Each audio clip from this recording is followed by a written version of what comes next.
like crippled wings beating the sky, the harbingers of war with their nature revealed, and our chances flowing by. Let me tell you guys about Alan Wake. If I can let the memory heal, I will remember you with me on that field.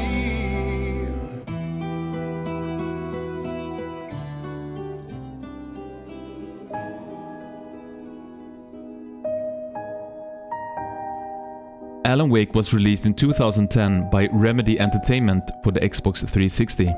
The game received a pretty positive reception, praised for its entertaining gameplay, eerie atmosphere, and intriguing storytelling. A remastered version was released in 2021, featuring improved visuals, enhanced 3D elements, and overall optimization for a smoother experience. The remastered version of Alan Wake is the one I've been playing, and it's also the basis of this video.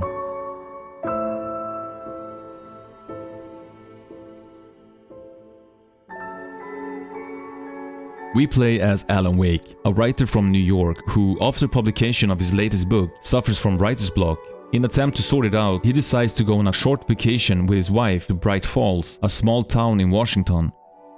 When arriving in Bright Falls, Alan tries to meet up with the landlord, Carl Stuckey, to get the keys to the cabin they booked. Instead, he's greeted by an old woman who informs him that the landlord is sick.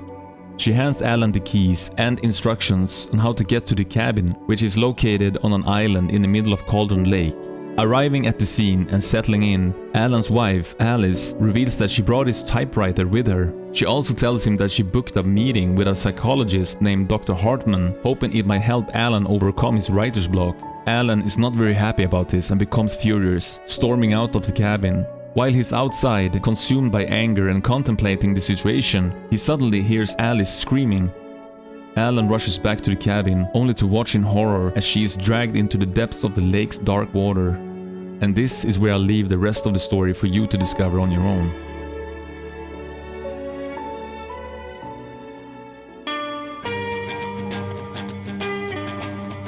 The original game was built using the Max FX engine, Remedy Entertainment's in-house engine developed for the groundbreaking Max Payne back in 2001. The remastered version still utilizes the same engine, but introduces higher fidelity textures, reworked 3D models, new motion capture, and complete overhaul of every cutscene. That said, due to the limitations of the aging engine, the cutscenes are unfortunately locked at 30 frames per second, which is quite noticeable. For a game that is, as of writing this script, 15 years old and running on a 25-year-old engine, I have to say it holds up remarkably well. The lighting effects, shadows, textures, particles and more all look fantastic, blending together beautifully and seamlessly complementing the game's overall tone. No complaints here.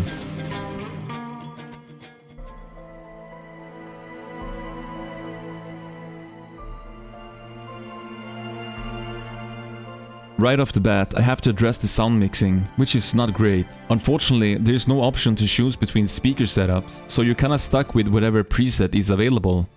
I was playing with headphones, and while the directional audio was decent in general, I felt it fell short in many aspects, especially when swarmed by enemies or during character dialogue. The audio balance between narrator, game effects, music, cutscenes and character speech was also kinda all over the place. That said, the audio is otherwise fine.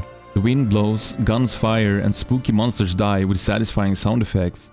The music is very cinematic and wraps around you like a warm blanket as the story unfolds. There are also songs that pop up from time to time throughout the game, performed by a fictional band called Old Gods of Asgard. In real life, this band is portrayed by the Finnish heavy metal group Poets of the Fall.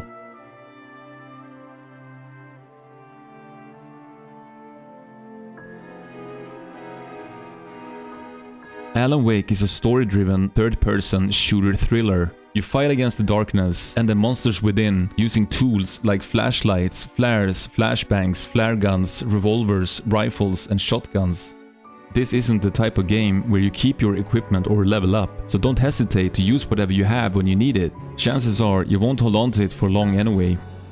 Light is your friend. It's also how you regain health faster. Be sure to stick to any light source you can find whenever possible. Sometimes it's better to avoid fights while staying in the light rather than risking getting surrounded in the dark. There's a poetic simplicity to the gameplay here. You need to light up enemies before you can light up enemies. All enemies are overtaken by some kind of darkness, and to defeat them, you need to shine light on them until the darkness breaks, rendering them vulnerable to firearms or intense light. The game is divided into episodes reminiscent of a TV show or miniseries. While this is a cool stylistic choice, I personally feel it's somewhat unnecessary, as the story could have just as easily been told as one continuous narrative. Anyway, this is a story-driven game with linear levels that guides you from point A to point B, all while giving the illusion of being an open world. There are plenty of interesting characters, twists and turns that keeps the game fresh and entertaining throughout the entire experience. If you enjoy thrillers with a touch of horror, a compelling story and a straightforward third-person action, then this is the game for you. Alan Wake is available on PlayStation 4, 5, Xbox 360, One, Series X and S, Nintendo Switch and PC. I hope you have a lot of fun. Thank you for watching, and as always, stay beautiful.